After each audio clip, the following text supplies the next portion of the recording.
Bonjour, nouvelle vidéo chez Cheiji Bonsai. Bienvenue, je suis dehors, belle journée, le soleil magnifique, j'aime comme ça.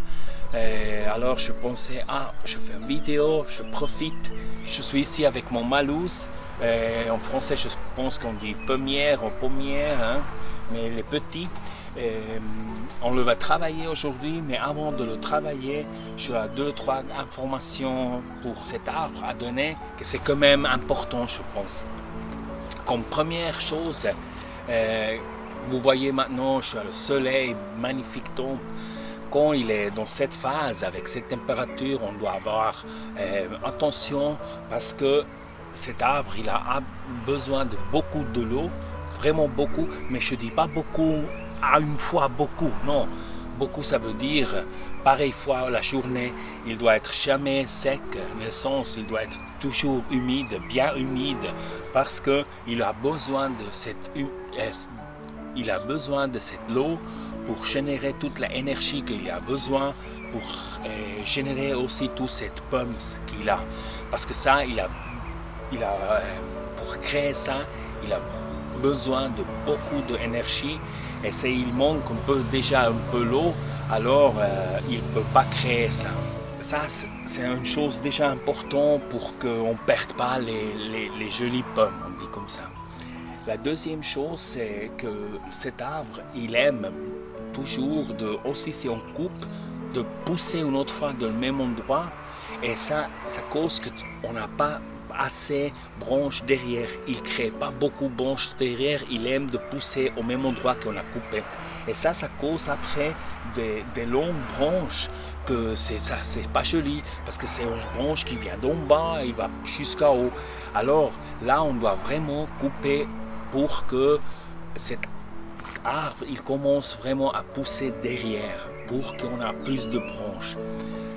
Le problème, c'est que je vois beaucoup que les gens ils n'aiment pas beaucoup de couper cet arbre. Pourquoi?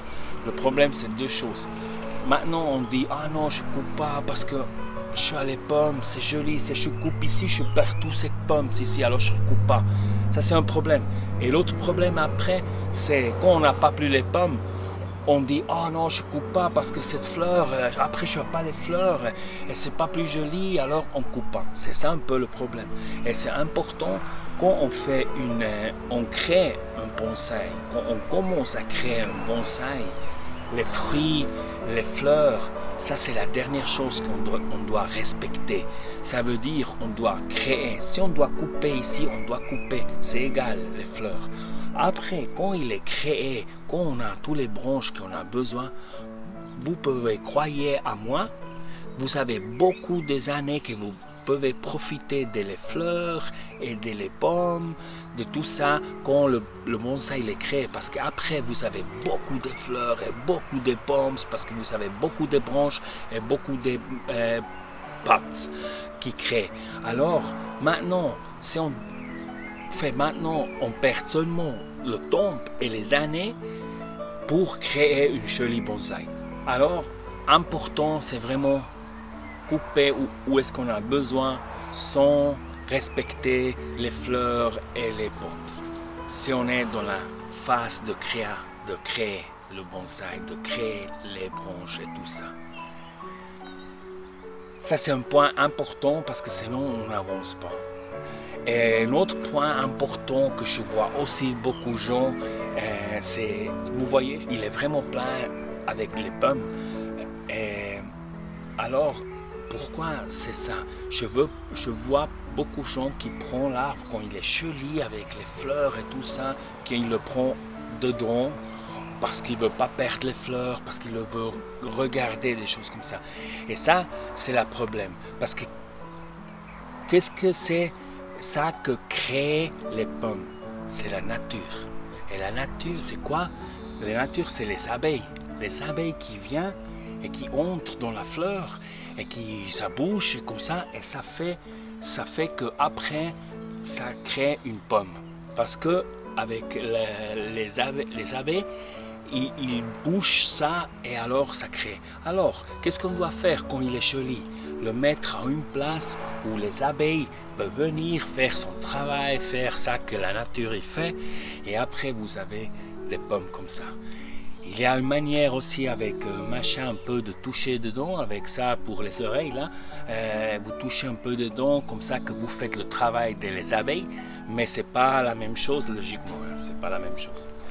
Alors, quand vous avez un joli plat avec les fleurs, laissez-le dehors, laissez-le à une place où les abeilles il le voient, il vient, il fait son travail, et après vous avez plein de pommes. Et déjà, j'ai déjà coupé une fois avant et j'ai perdu déjà à couper un peu pareil, mais je veux lui faire le grand travail avec vous dans cette vidéo. Logiquement, le bon moment de faire cette coupure, c'est après que les fleurs ils sont pas plus jolies. Ça c'est le moment, parce que maintenant on a quand même déjà perdu de l'énergie qu'il a besoin pour créer ça, et maintenant je viens et je coupe. Alors cette énergie on la perd déjà. Mais je veux lui faire cette vidéo avec vous et je n'ai pas vu le temps avant. Alors voilà, mais on le fait maintenant, c'est bon, c'est bon. De le moment comme maintenant ici qu'il commence à pousser, hein, vous devez vraiment couper de le moment qu'ils sont un peu déjà matures. Vous coupez vraiment, sinon cette branche il va être longue. Alors c'est vraiment travailler, couper. Bon, c'est ça que je vais faire maintenant, couper. J'espère que ça aide cette information. Merci beaucoup pour vos commentaires. Merci pour toutes les questions. Dans le prochain vidéo, on va faire le Q&A vidéo où est-ce que je donne toutes mes réponses à toutes les questions. Et jusque-là, merci à tout le monde. Je vous envoie de ici, de la Suisse, beaucoup de santé à tout le monde et à votre bonsaï.